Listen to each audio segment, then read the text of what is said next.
Hi everybody, I'm Bree the Plant Lady, checking in with a weekly garden tour. Today is October 10th. I can't believe it. And we've actually had some very cool weather. I think 2 days ago we got down to 40 degrees and some of the coleus are actually showing some cold damage, which is exceptionally early. Thankfully we have a really nice forecast this week, but just in time for my hands-on walking, eating, experience the foodscape part 2 of my JC Ralston event that I did the PowerPoint for last week. We have rain because, you guys, it's my superpower. I can conjure wet weather simply by planning anything in advance. It doesn't even have to be a huge event. This, of course, is with 20 people. And, well, you know, we won't melt, but it is a whole lot less fun walking around in the rain. I was planning on having everybody like harvest rice and harvest sweet potatoes and do all these really cool hands-on activities to really drive in the concept.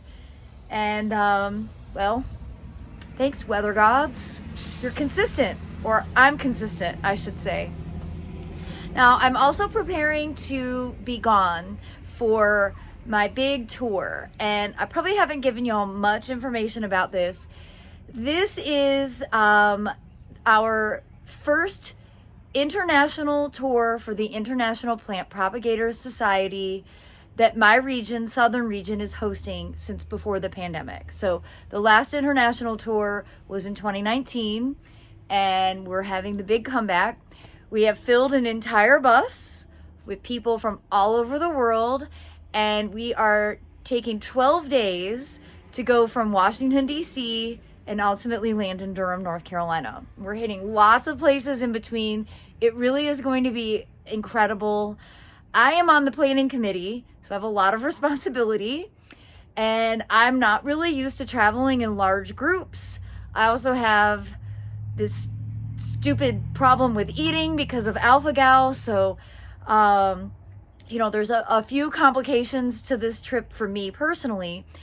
And I'm giving you this information because I'm not going to be here, and I don't know that I'm going to actually have the capacity to make videos while I'm away. I'm going to try, but as you all know, I have some audio issues because I don't use microphones, and when other people are around, they don't talk loud enough, or they don't talk into the camera, and then no one can hear them. And I know it's a mess. I know it is. Unfortunately, I'm not tech savvy enough to change my habits. And so I just don't want to like make any promises. I'd love to make some videos from the places we're going because we're visiting incredible gardens and nurseries and cultural locations. And, but I don't know what my capacity is going to be like. So I might be MIA for really until November. So I wanted to give you guys some fair warning, and of course I'm gonna chop these garden tours into a couple different segments so that I have some content that I can spread out over the next couple of days before I leave. And well, I certainly will look forward to catching up with all of you once I get back, because by then I'm gonna be full steam ahead getting cool season stuff planted, whether we have frost or not. So let me, without further ado, turn this camera around so that we can do a tour here in the front gardens. And then I hope you'll tune in tomorrow for another tour of another section. And I think I'm probably this week going to break the garden tour into either 4 or 5 segments. That way we can do a deeper dive. You can really see what's going on, and well, hopefully you'll make some lists of what you definitely want to include in your gardens next year. All right, right here in the front foundation bed, I have been talking about these peppers all summer. They are mind-boggling, amazing, and they are mammoth. I found the label. I know, it's a miracle. And they are truly mammoth. Like, that is the most appropriate term for these jalapenos. And I have been saving seed like a crazy person, or just like Bree, actually. And so I will definitely, I'm going to try for the Spring Open Garden to have some of these started for people to be able to purchase. I will have a greenhouse. Yes, I will be able to do that this year. For the first time ever, I will have a place to be able to grow warm season crops from seed and keep them frost free. So I'm going to go ahead and tempt you guys with that. The Spring Open Garden, of course, is set for Saturday, May 11th. It's the Saturday of Mother's Day weekend. And it's always worth coming to just because the borders change so much between what they look like now at the end of summer and what they look like at their peak for spring. It's a completely different plant palette, and it really is an exciting transition. Now, in this bed, I am so thrilled with the combination of zinnias and dahlias. The dahlias are off the charts. It's only been the last few years that I've dabbled in dahlias, and I've got to say they are a must grow. And here in Raleigh area, zone 7, they're pretty reliably perennial. My biggest concern with them is being too wet in the winter. But we are having an El Nino winter, which means we will probably be drier than normal. So maybe that shouldn't even be on my radar to be concerned about. I'm going to leave them in the ground. Most of these zinnias, certainly all the pink zinnias, are self-sown from past years. Of course, the zinnias that I'm most in love with are the Queen Limey series, or Queenie Lime series, sorry. And I know this one isn't Queenie Lime Orange. I'm not sure which one this is. This might be Queenie Lime Blush. You can see I've got more of these right there. Of course, the Treasure Island sweet potatoes have done their job filling in, kind of scrambling all around the ground. Amazel basil still kicking it, doing great. Lots of eggplant still coming. The broccoli that I planted a while ago is doing well. Obviously not heading yet, but now you can see these self-sown zinnias here are looking worse for wear, and I will probably go ahead and cut these out. Actually, I might do that today because I've still got several garden clubs coming this week to visit the garden, and you know, I want it to look nice. But then as soon as I say that, look, a hummingbird moth comes and is for some reason hanging out on the leaf with the powdery mildew. So maybe I shouldn't remove it. Now I've got some leaves on the Thailand Giants that could use some pruning. I'll probably get in there and do those cutbacks as well. And you know, this is totally normal. Powdery mildew in October is basically inevitable. These are worse than many of the others because they're self-sown. They grew earlier than the ones that I seeded. But really, once it starts, there's kind of no going back. And I gotta say, this is hands down my favorite coleus.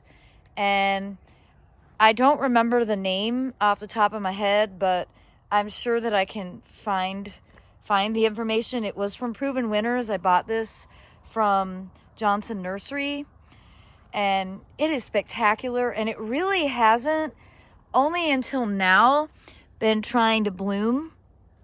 And at this stage, I'm not going to bother pinching because, like I said, when I get back from this big trip with IPPS, I will be into tear out mode and getting the cool season stuff officially planted. Now, this is Queenie Lime Orange, and you know, I've just been oohing and awing over this zinnia all summer, and I think it's hands down a must grow. I buy the seeds from this every year, even though I do collect my own. Everything in my garden is organic and open pollinated, and there's no guarantee that the seed from here is going to actually come true and be this. Well, and as you can see, the castor beans are starting to set seed, and I always, every year, I'm like, I'm going to do it. I'm going to get the seed before it drops. I definitely will miss it this year. They will probably be abundantly self-sowing. Maybe not completely. These might not be dropping before November 1st when I get home.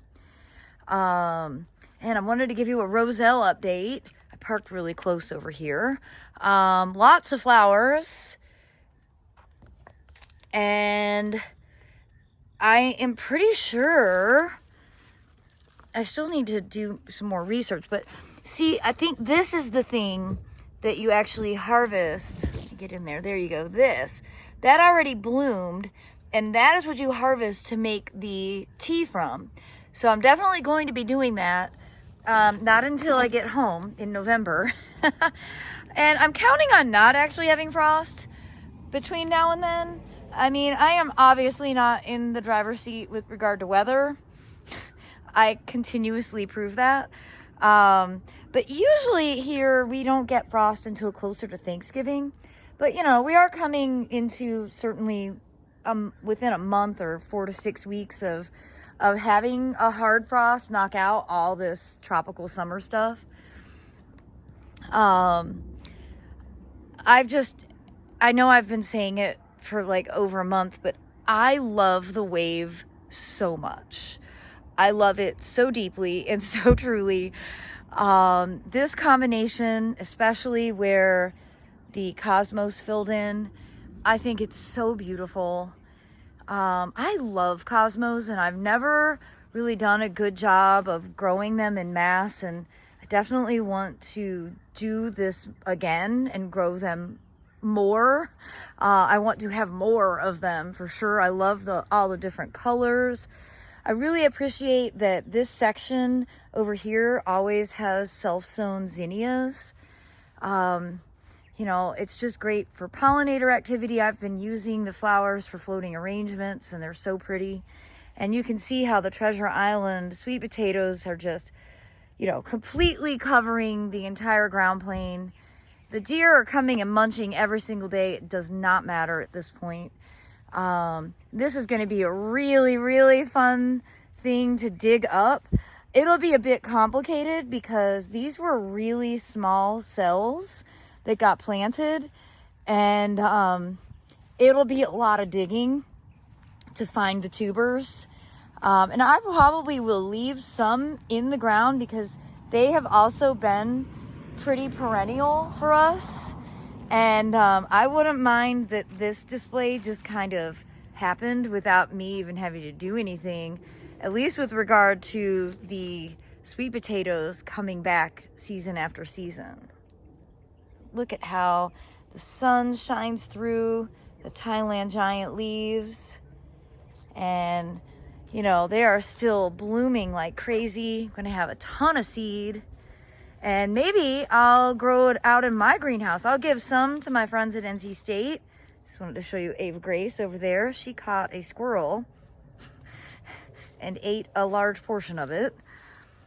But I think the flowers are really beautiful.